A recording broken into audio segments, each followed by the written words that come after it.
सर्वसामान्य जे माणसं असतात किंवा युवक असतात ना, तर त्यांना बऱ्याचशा गोष्टी लिमिटेशन्स येतात की त्यांना कुठल्या तरी गोष्टीची चीड येते पण त्यांना काही करता येत नाही. पण आता तुम्ही एक पॉलिटिकल बॅकग्राऊंड मध्ये येतं किंवा तुम्ही वेगवेगळ्या राजकीय लोकांशी पक्षांशी तुम्ही कनेक्टेड आहात आणि तुमच्याकडे एक स्वतः एक मॅन पॉवर पण आहे. म्हणजे तुमच्याकडे युथची एक खूप मोठी पॉवर आहे. हक्काच्या नगरच्या माध्यमातून मी तुम्हाला एक प्रश्न विचारतो की तो प्रश्न प्रत्येक आई वडिलांना आज पडलेला आहे. म्हणजे छोटे जे मुलं असतात, वैयक्तिक ज्या आई वडिलांना मुली आहेत त्यांना पडलेला एक प्रश्न आहे की आजकाल खूप विचित्र घटना घडतायत. म्हणजे लहान लहान बाळांवर सुद्धा विनयभंग होतोय. आता मध्ये आपण बघितलंय की मालेगावमध्ये एक केस होती की 5 वर्षाच्या छोट्या मुलीवर सुद्धा बलात्कार झाला. तर एक युवा नेतृत्व किंवा आज तुम्ही राजकारणात आहात आणि सक्रिय पण आता तुम्ही होताल, तुम्हाला असं काय वाटतं की अशा नराधमांसोबत काय केलं पाहिजे? जागेवर त्यांना फाशी दिली पाहिजे साहेब. त्याच्यासाठी एकच पर्याय आहे. छत्रपती शिवरायांच्या काळापासून जसं की गोष्टी घडत आल्या, तर छत्रपती शिवरायांनी तो त्यावेळेसचा सावकार जो होता त्याचा चौरंग केला होता. ते जे छत्रपती शासन त्यावेळेस होतं.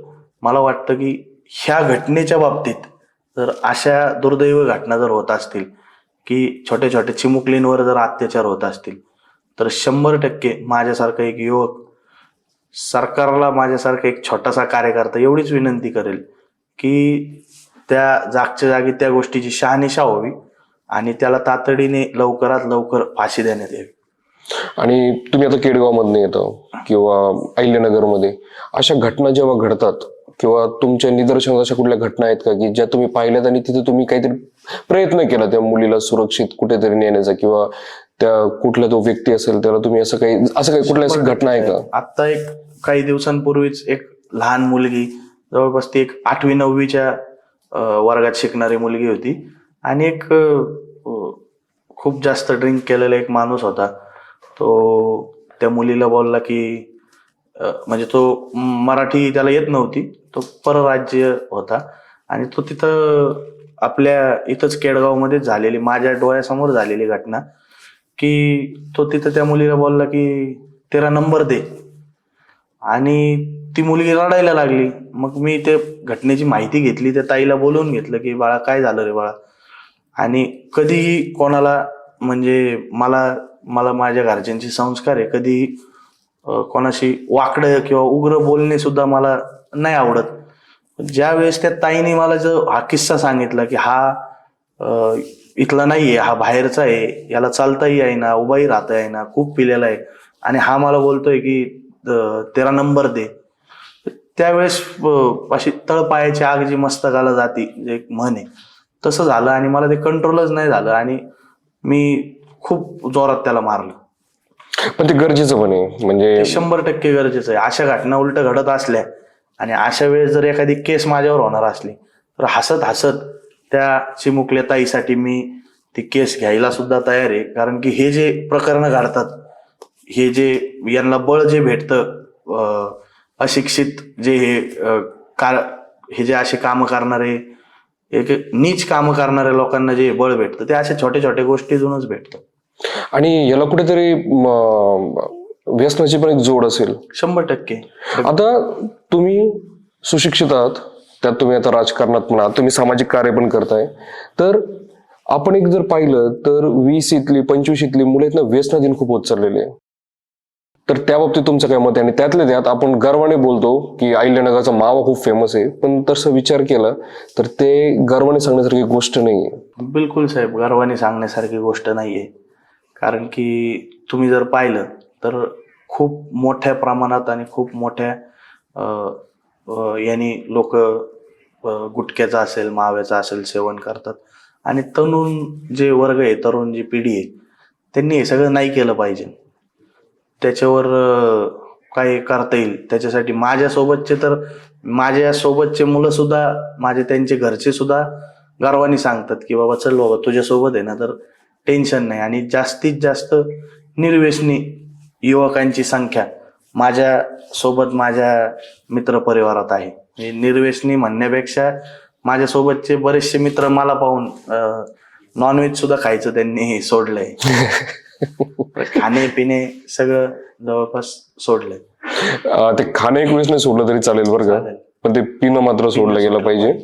आणि आणखी एक आहे की आपण बऱ्यापैकी म्हणतो नाही का की माणसं सांभाळता आली पाहिजे, बरोबर. है ना, की आणि राजकारणात जर तुम्ही असाल तर तुम्हाला ते हातोटी असली पाहिजे तुम्हाला माणसं सांभाळण्याची. तुम्ही तरुण मुलांना कसं तुमच्यासोबत ठेवता किंवा तरुण मुलांना असं का वाटतं की त्यांनी तुमच्यासोबत राहावं? ते तरुण मुलांना असं काही राजकारण म्हणून आपण कधी जोडलं नाही. मी जे माझे नाते जोडत गेलो की पहिल्यापासूनचा आपला स्वभाव त्यांना आवडत गेला. काम करण्याची एक शैली थोडीशी बाकीच्यांपेक्षा वेगळी आहे. तातडीने निर्णय घेणे, तातडीने एखादा आला आपल्या दारात की त्याचं काम करून देणे. आणि कधी कार्यकर्ता म्हणून आपण त्याला कधीच वागवलं नाही किंवा तो आपल्याकडे कामाला आहे असं मला बरेचसे माझे मित्रमंडळी सांगतात की बाबा, म्हणजे मी नसताना सुद्धा माझ्या पाठीमागे सुद्धा सांगतात की भाऊ त्यांनी आम्हाला कधी जाणवून नाही दिलं की आम्ही त्याचे कार्यकर्ते आहेत. आणि प्रत्येक तरुण जो माझ्यासोबत काम करतो, माझ्या खांद्याला खांदा लावून काम करतो, तो एक माझा तरुण सहकारी, माझा लहाना भाऊ, माझा मोठा भाऊ, माझा मार्गदर्शक म्हणून मला सोबत पाहिजे. तो एक उत्तम व्यावसायिक झालेला, तो कुठेतरी राजकारणात पुढे आलेला, असे मित्र मी जोडले आणि ते जोडत गेलो, एकमेकांना जोड लागत गेली आणि आज हे सगळं संघटन, हा सगळा मित्र परिवार उभा आहे. खूप चांगलं तुम्ही बोललं की आपण जे पाहतो किंवा मोठमोठे जे राजकीय नेते असतात ना, तर आपण एक पाहतो की कार्यकर्त्याला म्हणतो आपण की सतरंजी उचलणारे, 100%. है ना. आपण सतत त्यांना एक म्हणतो की काय रवे, त्यात तुम्ही आता काय बोललात की तुम्ही त्यांना व्यावसायिक बनवण्याचा प्रयत्न करता. म्हणजे तुमच्याकडे जे पण कुठले पण युवक येत असतील तर तुमचा प्रयत्न हा असतो की स्वतःच्या पायावर उभं राहावं. 100%. तो कुठंतरी कामाला लागावा. भलेही त्याचं शिक्षण नसेल तर भरपूर संधी आहेत नगर शहरात. माझे भरपूर सगळे मित्र आहेत ज्यांचे इथं व्यवसाय आहेत. मग माझा एखादा गरीब जो मित्र आहे, ज्याला वडील नसतील, ज्याला आई नसेल, ज्याला स्वतःच्या पायावर उभं राहायची गरज आहे, तर त्या व्यक्तीला मी माझ्या एखाद्या चांगल्या कुटुंबात ज्याचं फर्निचरचं दुकान आहे, ज्याचं दुसरे काही मोठे शॉपिंग मॉल आहे, छोटासा मॉल आहे किंवा कसले त्याचं शॉप आहे, तर तिथं मी त्याला मॅनेजरच्या पोस्टला किंवा चांगल्या पोस्टला लाव बाबा, चल आपलं पोरगं आहे, थोडंसं होईल तुला हे पण शिकून जाईल तो. क्या बात आहे. कार्यकर्त्यांना सांभाळणारे राजकीय लोक पाहिजे आपल्याला. आणि आणखी एक गोष्ट आहे बरं का तुमच्याबद्दल की ओमकार सातपुते आज पॉडकास्ट मध्ये जेवढे सौम्य भाषेमध्ये बोलतायत, जेवढं एकदम ते म्हणजे आपण इथिक्स मध्ये बोलतायत, मुळात ओमकार सातपुते तसे आहेत का? कारण की तुमचे किस्से आम्ही खूप ऐकलेले नाही, मी असंच आहे. जसेच तसे असं काही नाही, जसंच तसं वागलं पाहिजे ही प्रेरणा आपण घेत आलेलो आहे. घरच्यांनी पण सांगत गेलेले आहेत की बळच होऊन कोणाच्या नादी न लागणे, आणि जे कोण तुमच्या अंगावर येईल तर 100% स्वतःला दाग न लावता 100% आपण काही चुकीचं करत नाही तर मग त्याला शिंगावर घ्यायला काही हरकतही नाही. आणि केडगाव सारख्या ठिकाणी राजकारण करणं सोपं आहे का? नाही, खूप अवघड आहे. पण जर एखादा तरुण पुढे येत असेल तर 100% त्याला आमची साथ राहणार. नाही, कारण की केडगावचं राजकारण म्हणजे केडगाव एक वेगळ्या पद्धतीने ओळखलं जात होतं. मला माहित नाही आता आता काय केडगावमध्ये, पण केडगावमध्ये राजकारण करत असताना येणाऱ्या अडचणी कुठल्या?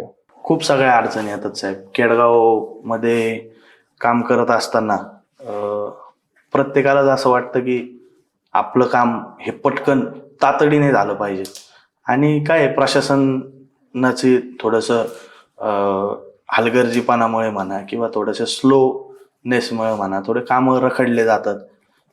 बाकीचे पण काही कामं असतील ते खूप हळूहळू होतात. मग त्याच्यासाठी असं आहे की ते तातडीने कसे केले जातील, त्याच्यासाठी आज आपण फक्त एक तरुण युवा मित्र म्हणून काम करतो. कधी कुठली संधी भेटली तर त्या संधीचं सोनं आपण करणार, आणि त्या हुद्द्यावर त्या पदावर असताना जो फोन जाईल तो फोन वेगळा असेल. ते प्रशासन तातडीने काम करेल. आणि आणखी एक होतं की आता नगर खूप वाढत चाललंय, तर आता मला नगर जिल्ह्यातील जे इतर तालुके आहेत ना, तर मला त्या बाबतीत मी बोलणार आहे की का इतर तालुक्यातल्या लोकांनी केडगावमध्ये येऊन राहावं? केडगाव जर तसं पाहायला गेलं ना साहेब, तर केडगावकडचा ओघ खूप वाढलेला आहे. म्हणजे 1,00,000-1,15,00,000 जनसंख्या तिथं आत्ता सध्या राहते. मतदार कमी आहेत पण तिथं लोकसंख्या खूप जास्त वाढलेली. केडगावात इझी कनेक्टिव्हिटी आहे नगर शहरापासनं. नगर शहरात भरपूर सगळे व्यवसाय, उद्योग, तिथं कामाला जाणे, कंपनीत कामाला जाणे, असे बरेचसे नोकरदार वर्ग म्हणा, सर्वसामान्य व्यावसायिक म्हणजे रिक्षावाले पासनं आमच्या इथं खूप जास्त व्यावसायिक पण राहतात, खूप जास्त कामगार वर्ग पण मोठा आहे. आणि केडगावात आता एक सुरक्षतेचं एक वातावरण आहे. त्याच्यासाठी तुम्ही केडगावमध्ये 100% जिल्ह्यातील बरेचसे लोक स्थलांतर झालेले आहेत. ओके, सुरक्षिततेचं वातावरण आहे असं तुम्ही म्हणालात. कुठल्याही व्यक्तीला केडगावमध्ये जर कुठल्याही गोष्टीची अडचण आली, रात्रीच्या वेळेस जर मुलींना प्रवास कार्यालय करायचा आहे, साहेब 365 दिवस उघडा असतंय. नाही तुमचं कार्यालय आहे, फोन हा पण 365 दिवस 24 तास हा माझा फोन कधी सायलेंटवर नसतो. माझा फोन कायम रिंगवर असतो. आणि दिवसा तरी एखाद्या कामानिमित्त मी फोन नाही उचलला किंवा 5व्या 6व्या रिंगला फोन उचलतो. रात्री माझा फोनच माझ्या उशाला असतो. पहिल्याच रिंगला मी दुसऱ्या रिंगला फोन उचलतो. त्यांनी तुम्हाला कुठे भेटायचं केडगावमध्ये? कुठेही जिथं ते असतील तेच आपलं संपर्क कार्यालय. माझं वैयक्तिक असं काही कार्यालय नाही. वडिलांच्याच कार्यालयात मी बसतो. पण जिथं ते व्यक्ती असेल, जिथं त्याची अडचण असेल, तो तिथं मला बोलवून घेतलं तर पुढच्या 5 मिनिटात मी असे कित्येकही किस्से सांगन किंवा तुम्ही पण कोणाला विचारलं तर कित्येक लोक सांगतील की फोन केला आणि दुसऱ्या आपण कुठला तरी रात्रीचा किस्सा सांगा ना तुमचा. कुठल्या व्यक्तीला अडचण आली आणि रात्रीच्या वेळेस तुम्ही गेला, कारण की रात्रीच्या वेळेस शक्यतो मदतीला कोणी जात नाही. नाही, भरपूर किस्से आहेत साहेब. आता मी माझ्या तोंडाने सांगणं नाही बरोबर, पण 70 61 61 61 हा माझा मोबाईल नंबर आहे. वडिलांचाही मोबाईल नंबर 94 22 22 61 61 हा 24 तास अवेलेबल आहे. म्हणजे वडिलांकडूनच हा गुण आलेला आहे की रात्री अपरात्री उठून जाणे. आता पहिले ज्यावेळेस लग्न नव्हतं झालेलं त्यावेळेस वडील आम्ही एकाच रूम मध्ये असायचो. माझी सेपरेट रूम होती, पण मला आई वडिलांपाशी आवडायचं झोपायला. तर त्यावेळेस सुद्धा कधी रात्रीचा फोन त्यांना यायचा. ज्यावेळेस मी राजकारणात सक्रिय नव्हतो त्यावेळेस सुद्धा त्यांना फोन आला ना तर ते कधी मला उठवत नव्हते किंवा मला म्हणत नव्हते की बाबा तू चल. ते जायचे. मी म्हणायचं मी येऊ का पप्पा? ते म्हणायचे नाही तू झोप, मी येतो जाऊन. मग ते गुण एक येत गेला. आणि कधी कुठं काही अडचण आली तर आम्हाला फोन आला की आम्ही उठून आपलं गाडी घ्यायची आणि निघायचं. मग आत्ताचा लेटेस्ट मधला किस्सा आहे, आता नाव मी नाही घेऊ इच्छित, पण एक रात्री 3:30ला फोन आला की बाबा पटकन इथं या, आमची भांडणं झालेत. मी म्हणलं समोरच्याकडे फोन दे, जो कोण येतो. तो फक्त तिकडून बोलला की हॅलो नेते.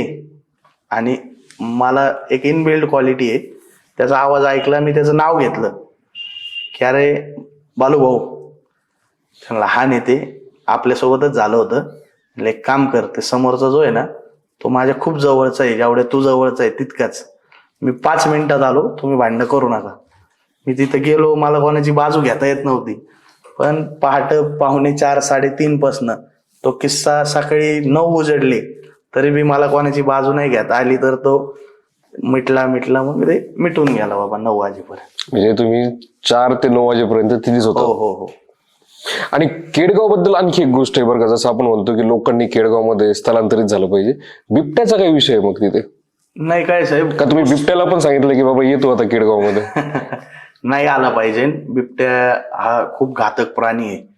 आणि कसं आहे साहेब, ऊसतोडी मोठ्या प्रमाणात आता चालू झालेली आहे. ते बिबट्या हा जो प्राणी आहे हा ऊसात जास्त असतो. जास्त डेन्स असल्यामुळे त्याला सावली भेटते आणि तिथं गारवा भेटतो. तिथं एखादी बिबट्या जर समजा मादी असली तर ती तिथंच तिचं घर पिल्ल देते आणि ती ऊसात राहणं प्रेफर करते. ज्यावेळेस ऊस तोडला जातो ते ऊस तोडण्याचा हेच काही दिवस असतात.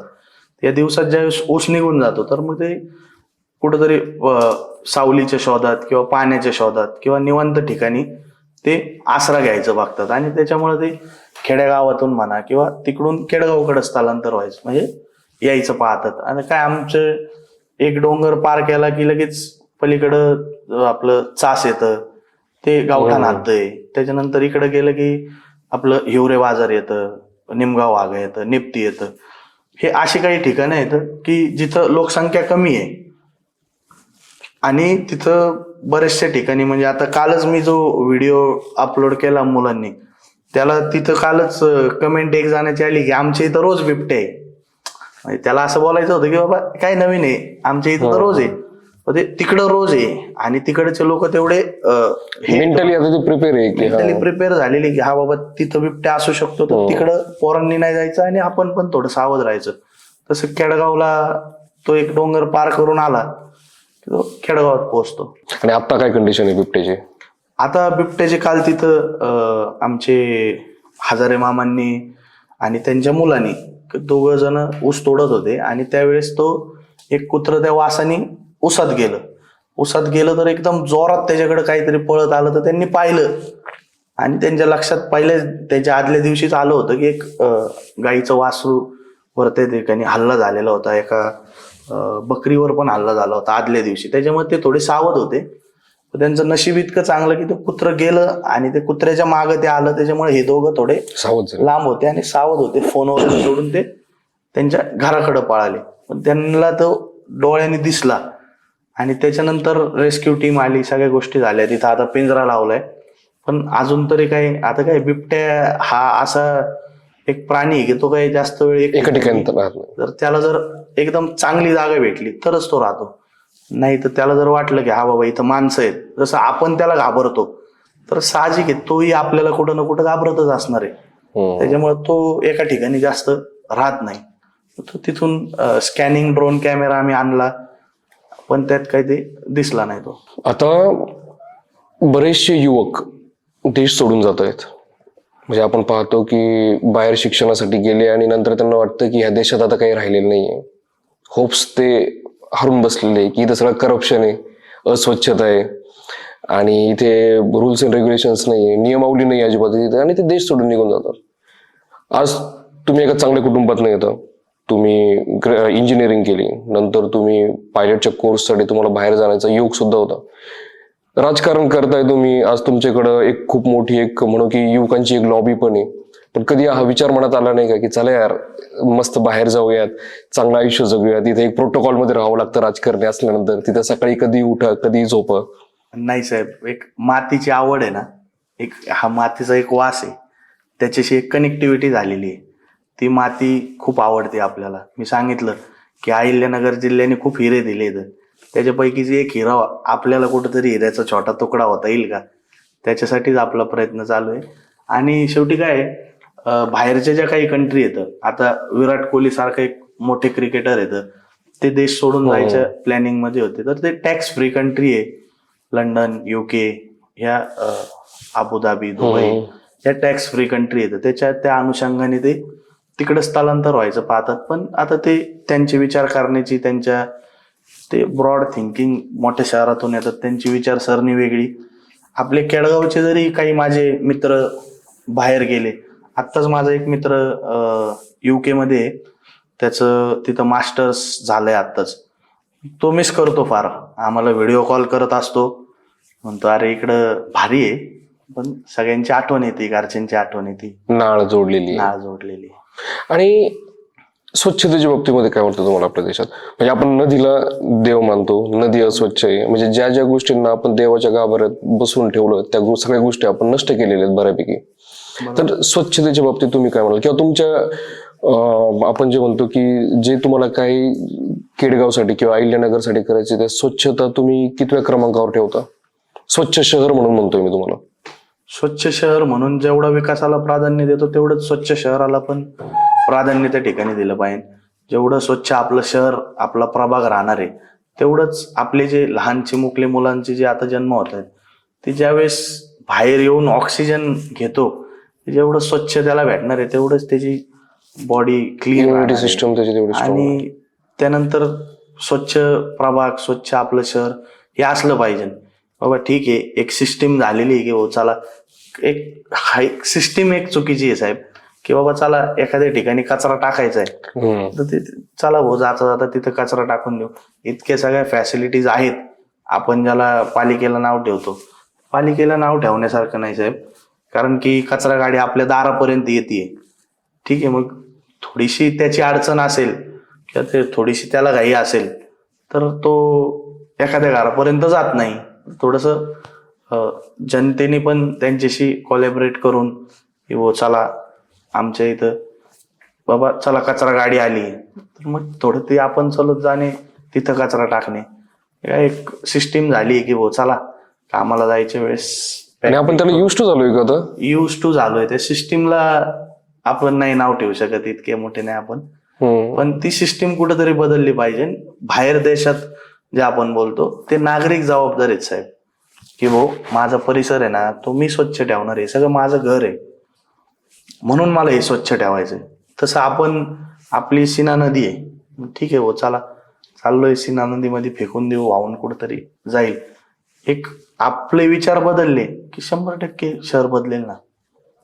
आणि केडगाव शहर आहे, तर केडगावमध्ये कुठल्या गोष्टी अशा आहेत की ज्या पर्यटकांना आकर्षित करू शकतात? टुरिझमच्या अनुषंगाने मी विचारतोय तुम्हाला. 100% टुरिझम वाढलं पाहिजे साहेब. टुरिझम म्हणण्यासारखं आमच्या केडगावमध्ये जर पाहायला गेलं तर शेती व्यावसायिक येतं भरपूर. आमचा इंडस्ट्रियल एरिया मोठा आहे. आमच्या रेणुका मातेचं मंदिर आहे. हे रेणुका मातेचं मंदिर म्हणजे जागृत देवस्थान आहे. आमचं शंकर महाराजांचं मठ आहे, ते खूप प्रचंड मोठं असं जागृत देवस्थान आहे. तर त्या याने आमच्या केडगावला पण खूप मोठा इतिहास आहे. आणि त्या हिशोबाने केडगावला नवरात्रीच्या वेळेस खूप मोठं जत्रा भरते. आणि जवळपास शहरातूनच नाही तर जिल्ह्याभरातून तिथं सगळ्या माता भगिनी असतील, वडीलधारी तरुण खूप मोठ्या संख्येने त्या ठिकाणी उपस्थित असतात. रेणुका माता मंदिर रेणुका माता मंदिर केडगाव. जसं मोठं देवीचं एक मार्केटिंग झालं, तसं रेणुका मातेच कुठेतरी कमी पडलं असं वाटतं का तुम्हाला? किंवा तुम्ही करू शकता का? म्हणजे आज तुम्ही युथ आहात की टुरिझम वाढवण्यासाठी तुमचे प्रयत्न राहतील का? साहेब तो जो देवी मार्ग जो आहे, केडगाव देवीला जाणारा जो मार्ग आहे तो आमचे वडील ज्यावेळेस नगरसेवक होते दिलीपदादा सातपुते त्यावेळेस झालेला तो मार्ग आहे. आणि तिथं जे आतल्या ज्या कॉलनी येतं त्या कॉलन्यांचे रस्ते सुद्धा त्या काळात झालेले रस्ते येतं. त्याच्यानंतर रेणुका मातेच्या मंदिराच्या बाहेर जो परिसर आहे तो परिसराचं कॉन्क्रिटीकरण सुद्धा वडील नगरसेवक असताना त्या ठिकाणी एक 7 ते 8 वर्षांपूर्वी ते काम केलेलं आहे. अजून काय त्याच्यात डेव्हलप करता येईल त्यासाठी आपण कायम कार्यरत राहू आपल्या देवीसाठी. आता तुम्ही वडिलांचं नाव घेतलं, सातपुते साहेब यांच्याबद्दल आम्हाला सगळ्यांना आदर आहे. वडील म्हणून ते कसे? खूप चांगले मित्र आहेत ते. आणि वडील म्हणून ते तसे वाटतात खूप स्ट्रिक्ट, पण एकदम अगदी नारळासारखे. बाहेरून जरी ते आतून ते खूप निर्मळ स्वभावाचे आहेत. आमच्या मोठ्या भावाचे जे म्हणजे आमचे जे आजोबा आहेत त्यांच्याशी पण तास 2-2 तास गप्पा मारत बसतात. त्यांच्या सारखंच ते व्हायला पाहतात की बाबा चला त्यांचा मित्र पण ते होतात. माझ्या वयात माझ्याशी ज्यावेळेस बोलतात त्यावेळेस माझ्याशी पण इतके फ्रेंडली आहेत की माझ्या वयाच्या मुलासारखं माझ्याशी बोलतात. आणि ज्यावेळेस कधी त्यांना वेळ असतो त्यावेळेस माझ्या भावाचे मुलं येतं. आपण जॉईंट फॅमिलीमध्ये राहतो, आम्ही 24-25 जण सगळे एकत्रितच राहतो. तर माझ्या भावाच्या 2-3 मुली आहेत आणि एक मुलगा आहे. बहिणीच्या 2 लहान्या मुली आहेत. त्यांना सगळ्यांना घेऊन मग ते कुठेतरी पाणीपुरी खायला घेऊन जा किंवा कुठेतरी फिरायला घेऊन जा. त्यांना जसं वेळ भेटन ते खूप उत्तम म्हणजे चांगले व्यक्ती म्हणून खूप चांगले येतं ते. कुठल्याही मुलाचं म्हणजे तरुण तरुणी मी बोलतोय की वडिलांसोबतचं नातं कसं असलं पाहिजे? मैत्रीचंच नातं असलं पाहिजे साहेब. पहिले खूप घाबरायचो वडिलांना, म्हणजे एक आदरपूर्वक भीती होती ती की वडिलांचा फोन आला तर म्हणजे इवन क्लासच्या सुटल्यानंतर क्लासच्या बाहेर जरी उभा असलो किंवा कॉलेजच्या बाहेर जरी उभा असलो तरी पण आता काय सांगायचं अशी एक भीती होती. म्हणजे काही चुकीचं जरी नसलं तर एक आदरपूर्वक एक भीती वडिलांची वाटायची. मग एक मी ज्यावेळेस पुण्याला गेलो त्यावेळेस माझा एक मित्राने मला आणि माझ्या वडिलांना असंच म्हटलं जरा वडिलांशी गप्पा मार. ते वडिलांनी म्हणजे मला तसं विचारायला फोन करायचे ते, मी ज्यावेळेस पुण्याला होतो शिक्षण घेत होतो त्यावेळेस पण वडिलांनी मग माझ्याशी गप्पा मारल्या. आमचं थोडंसं नातं घट्ट होत गेलं. जसं मी थोडं लांब गेलो तसं त्यांच्या मनाने जवळ आलो. असं खूप चांगलं आहे. आणि राजकारणात असल्यामुळे तुमचा दिनक्रम कसा असतो? दिनक्रम साहेब सकाळी 7-7:30 उठून आपलं शिवतीर्थ दिलीपदादा सातपुते संपर्क कार्यालय आहे केडगावला, रंगोली हॉटेल चौकात. ते 365 दिवस जवळपास लोकांसाठी उपलब्ध असतं, ते उघडच असतं ते. आणि 7:30च्या दरम्यान जर तिथं गेलं कोणी अडीअडचण घेऊन, कधी घराखाली आलेलं असतं, मग तिथंच वडील पण असतात, मी असतो. त्यांची जे काय अडचण असेल ती तातडीने जसं सोडावं प्रयत्न होतो, तो प्रयत्न करतो आपण. 7 वाजता ऑफिसला गेलं, थोडा वेळ बसलं की माझ्या भागातील, माझ्या प्रभागातील काही अडीअडचणी असतात, घर टू घर जाऊन आपण, माझी एक चक्कर सकाळी आणि एक चक्कर संध्याकाळी माझ्या प्रभागात असते. आणि म्हणजे खेडगावातच ओव्हरऑल पूर्ण चक्कर राहते. कोणाची काही अडीअडचण असलं तर ते आपल्याकडे येण्यापेक्षा, माझ्या वडिलांनी एक शिकवलंय, मी तिकडं कधी 4 व्हीलरमध्ये किंवा तुम्हाला असं लई याच्यात दिसणार नाही, शहरात फिरताना असती गाडी, पण 2 व्हीलरवर किंवा कधी कुठं पायी पायी निघालं तर पायी पायी कनेक्टिव्हिटी वाढते. कनेक्टिव्हिटी आहे आमची आणि तिथल्या सगळ्या लोकांची. तर ते सगळे आपले घरचेच. केडगाव म्हणजे आपलं घर आहे. सकाळी उठलं की 8-9 पर्यंत, 10 वाजेपर्यंत मी तिथं फिरतो. 10 ते 11 आपलं ऑफिसला काही जे काही आलेले असतात, प्रभागातील अडचणी असतील, खेडगावातील, नगरमधील काही अडचणी घेऊन आपल्याकडे येतात, तर मग त्या सोडवून देणे. सकाळी फिरत असताना अडीअडचणी घेता घेता कोणाच्या घरी चहा होतो, कोणाच्या घरी नाश्ता होतो, कोणाच्या घरी जेवण तयार असलं तर जेवणही होतं. आणि मग त्याच्यानंतर तो दिवस जसा चालू होतो, 11 वाजेपर्यंत ऑफिसला आपल्या कार्यालयात असतो. त्याच्यानंतर मी आणि वडील ठरवून आम्ही कार्यक्रम वाटून घेतो. बाबा मी इकडे चाललोय तर इकडचे कार्यक्रम. कार्यक्रमावरनं मला तुम्हाला एक प्रश्न विचारायचे की रेकॉर्ड काय तुमचं, एका दिवसात तुम्ही अंदाजे किती लग्न अटेंड केलेले जास्तीत जास्त? नाही, असं काही कधी असं हे नाही ठेवलं, पण असतात 40-50 लग्न होतात जर असेल काही. एका दिवसामध्ये तुम्ही तेवढं? हो हो हो, जास्तही लग्न असतात, पण मग वडील आम्ही वाटून घेतो. जास्तीत जास्त कार्यक्रमात भेट देणे, त्यांना अशी संपर्कात राहणे, ते प्रयत्न असतो आपला. एक जेन्युइन क्वेश्चन विचारतो मी तुम्हाला की जेन्युइन म्हणजे मला वैयक्तिक पडलेला प्रश्न आहे हा की बरेचसे शिकलेले जे तरुण असतात त्यांना राजकारणात यावं असं नाही वाटत.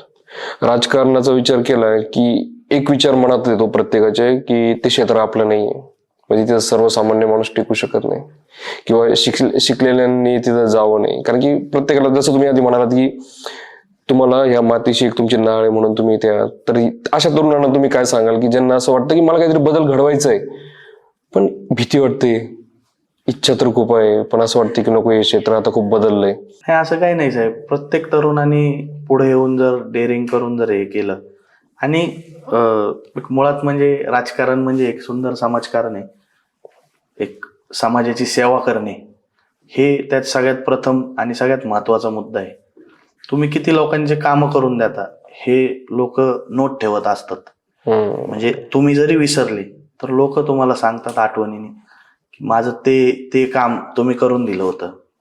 आणि ते काम करत असताना किती प्रामाणिकतेने आपण ते काम करतो. काम झालं नाही तर ते कामासाठी आपली तळमळ आणि आपले प्रयत्न किती, हे त्या ठिकाणी ते लोक पाहतात की हा नाही काम झालं ना, त्यांनी प्रयत्न केला ना आपल्यासाठी, तर 100% ते असतं.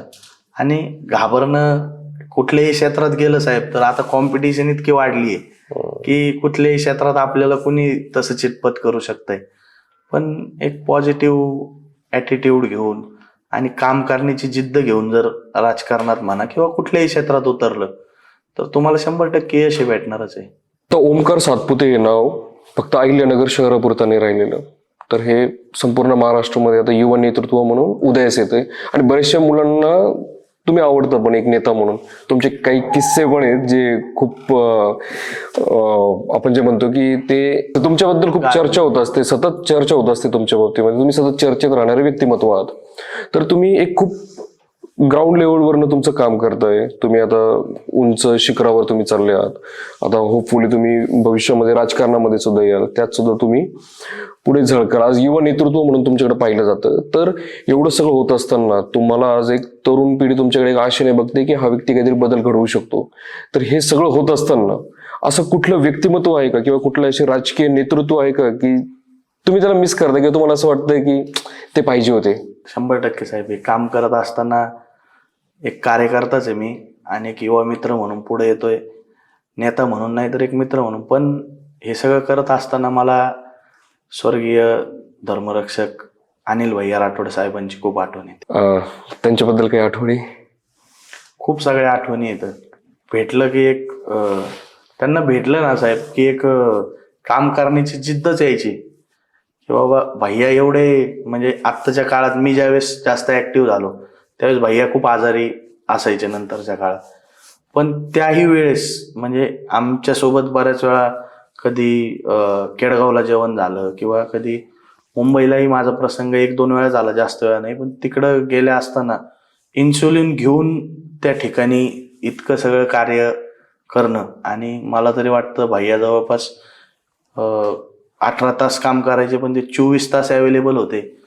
म्हणजे रात्री कधी अपरात्री फोन आला तर भैया उठून गेलेले किस्से हे मी ऐकले नाही, मी हे प्रत्यक्षात पाहिलेले आहेत. त्याच्यामुळे भैयांकडून एक वेगळी ऊर्जा भेटायची. आणि कधी भेटलं की पाठीवर थाप मारून म्हणणार, ओमकार आपल्याला असं असं करायचं भैया, आपल्याला शहरासाठी असं असं करायचं. असं ते भैयांचं कायम आपल्याला मार्गदर्शन राहिलेलं. खूप चांगलं वाटलं ऍक्च्युली, भावनिक करणार आहे. 100%. आणि खूप जणांची नाळ भैयांसोबत जोडली गेलेली आहे. माझे भरपूर असे फोटो पण असतील त्यांच्यासोबत भेटलेले. म्हणजे आम्ही ऍक्च्युली हक्काचा माईक, हक्काचा नगर अशा वेगवेगळ्या प्लॅटफॉर्म्सवर काम करतोय. तर आम्ही डिजिटली खूप वेगवेगळ्या गोष्टी करतोय. आम्ही वेगवेगळ्या डॉक्युमेंटरीज बनवतो, वेगवेगळ्या लोकांच्यावर नाही का त्यांची माहिती बनवतो, पॉडकास्ट घेतो, आम्ही शॉर्ट फिल्म्स बनवतो, स्टोरी टेलिंग मध्ये सुद्धा आम्ही आहोत. आम्ही कॅम्पेनिंग्स पण करतो इलेक्शनच्या बाबतीत म्हणा, वेगवेगळे आम्ही खूप वेगवेगळ्या फील्ड्समध्ये ऍट टाइम काम करतोय.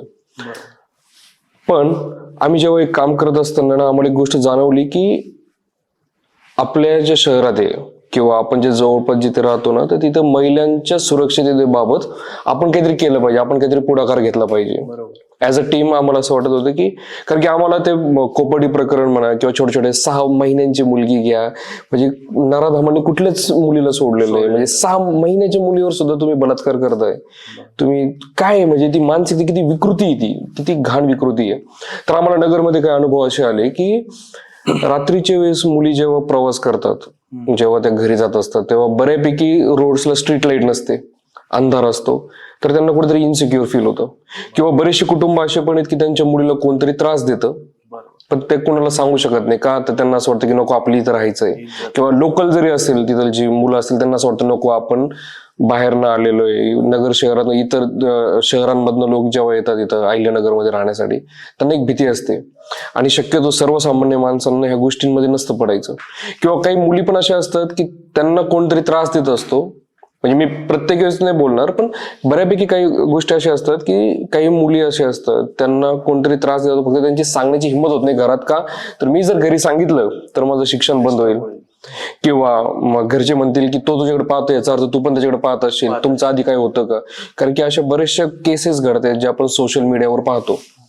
तर आता हक्काचा माईक आम्ही एक असं कॅम्पेन करतोय की आम्ही एक अशी टीम बनवतोय आमची स्वतःची, की अशा काही मुली असतील, फॉर एन एक्झाम्पल जर कुठली एक मुलगी ती पुण्यावरनं नगरला आली आहे आणि तिला प्रवास करायचा आणि ती घरी कोणाला सांगू शकत नाही, किंवा तिच्या घरी तसं कोणी नाहीये, एक तरुण मुलगा, तिचा भाऊ नाहीये किंवा वडील कुठेतरी बाहेर जॉब करतायत, तर तिने आम्हाला संपर्क करावा, आमच्या टीमला तिने फोन करावा, आमची टीम तिथे जाणार ऍज अ भाऊ, तिला तिथनं तर तिच्या घरापर्यंत सोडणार तिला. किंवा कुठली अशी मुलगी असेल की तिला कोणतरी त्रास देतंय, हे आम्ही लिगली करणार. म्हणजे जरी आम्हाला अशी कुठली घटना, जर कुणी आम्हाला कॉल जरी केला तर आम्ही त्यांचं नाव कुठे सांगणार नाही, बट ते लिगली बसत असेल आणि जर सगळ्या गोष्टी त्या मुलीच्या फेवरमध्ये असतील किंवा तिची काही चुकी नसेल, तर आम्ही 100% हक्काचा माईक, हक्काचा नगर थ्रू आम्ही तिथे पूर्णपणे आम्ही आमचं डिव्होशन देणार.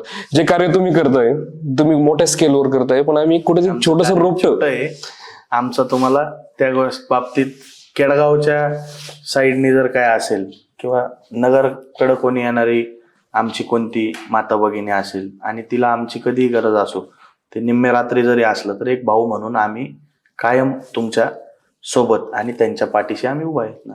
हो, कारण की आम्हाला असं वाटतं की आम्हाला पण आहे ना एक टीम पाहिजे, पण ती टीम तेवढी मॅच्युअर्ड पाहिजे.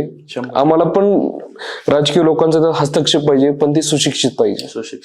त्यांचा त्यामध्ये कुठल्याही प्रकारचा हेतू नसला पाहिजे. किंवा कारण की ह्याच्यामध्ये आपण जे म्हणतो की आम्हाला आम्ही जे काही करतोय आता ना त्यातनं आम्हाला छोटंसं काहीतरी कार्य करायचंय की ते काहीतरी चांगलं आम्ही काहीतरी घडवू शकू. जसं तुम्ही तुमचे उदाहरणं सांगितले केडगाव मधले की तुम्ही अशा वेगवेगळ्या पद्धतीने तुम्ही मुलींच्या बाबतीमध्ये एक मदत करण्याचा प्रयत्न करताय. तर हा आमचा एक छोटासा एक आमचा मोटो आहे की आम्हाला सुरुवात आम्ही अहिल्यानगर पासून करतोय. तुम्ही नगरमधनं करा साहेब, पण ऑल ओव्हर मी माझ्या वतीने तर असा शब्द देतो की माझा मित्र परिवार किंवा माझ्या मित्रांचे मित्र जवळपास पूर्ण महाराष्ट्रभरात आहेत. तुम्ही महाराष्ट्रभरात पण कुठेही कोणत्याही ताईला अडचण येऊ द्या, आपल्या माध्यमातून, माझ्या मित्र परिवाराच्या माध्यमातून असेल, शिवसेना युवा सेनेच्याही माध्यमातून असेल, जो कोण तिथला पदाधिकारी किंवा स्थानिकचा मित्र असेल, तो एक भाऊ म्हणून आणि तो माझा भाऊ म्हणून त्या बहिणीची जबाबदारी घेईन याचा मी शब्द देतो. आणि आपण ते काम ऑल ओव्हर म्हणजे वाईड याच्यामध्ये आपण करू. नक्की करूयात. कारण की मी महिला नाही बोलत, मी मुद्दाम मुली का बोलतोय की मला असं वाटतं की हे ज्या घटना घडतायत ना त्या खूप डिस्टर्बिंग आहेत. म्हणजे ज्या बापाला मुलगी होते त्याला प्रश्न पडतो की जिलेबी वाटू की काय करू आता हिच्यासाठी, कारण की घटना तशा घडतायत. 100%. तर आपण त्या बाबतीत काम करावं सोबत. 100% आम्ही पूर्ण ताकदीनिशी आमच्या सगळ्या मित्र परिवारासोबत आम्ही तुमच्या सोबत या कामात तुमच्या सोबत तुमच्या पुढे चालू, काळजी करू नका. होपफुली आपला देश काहीतरी चांगलं काहीतरी करेल. आणि तुम्ही इथे आलात, आमच्यासोबत चर्चा केलीत आणि आम्हाला वेळ दिलात त्याबद्दल मी तुमचे आभार मानतो. Thank you so much. Thank you sir. धन्यवाद.